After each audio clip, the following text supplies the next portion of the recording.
უკრაინა არის პრაქტიკულად უკანასკნელი ბასტიონი, რომელიც იცავს ევროპის უსაფრთხოებას. თავად რუსი პროპაგანდისტები აცხადებენ, რომ რა დემილიტარიზაცია, ამაზე მილიტარიზებული ქვეყანა არ არსებობს დღეს ევროპაში. ძნელად წარმომიდგენია, რომ ტრამპს უნდოდეს ამერიკის შეერთებული შტატების ისტორიაში ჩაეწეროს იმ პრეზიდენტად, რომელმაც დაკარგა ევროპა. რუსეთის ამჟამინდელი კონსტიტუციით რუსეთის ტერიტორიის 1% დაახლოებით ოკუპირებულია. ქალაქი ხერსონი გულისხმობა ამ შემთხვევაში. ის ამბობს, რომ თუ ამ ყველაფერს არ მიღიარებ, მე ომის გაჩერებას არ ვაპირებ, ხო?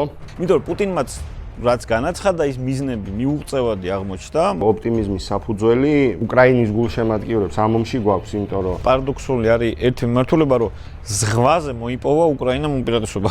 რაც პუტინმა დამართა რუსული არმიის რეპუტაციას მსოფლიოში, ეგ იყო ოცნება ნებისმიერი რუსეთის მტრის. ცნობილი ამბავია ეგ, რომ ვერ ეტყვი იმას მეფეს, რაც მას არ ესიამოვნება. ამათ უდგათ ეს კონცეფტს. ან ეს რუსების სასურველი სცენარი რომ დამჯდარიყო, მაშინ უკრაინაზე არ გაჩერდებოდა ეგ აგრესია აბსოლუტურად დარწმუნებული. უნგრელების ისტორიული მიწები ბუდაპეშტი და ბალატონის ტბა თუ ის საიდანაც ატილა წამოვიდა. მის მაგალითზე რო ეუნები, რომ აი საჩხერე რო იყოს ახლა ისე როგორც ცხინვალია, ხო? ეგ უკვე მე აღარ მოწონთ. არავინ არ პროგნოზირებდა, მოდი ახლა გულწრფელები ვიყოთ რა.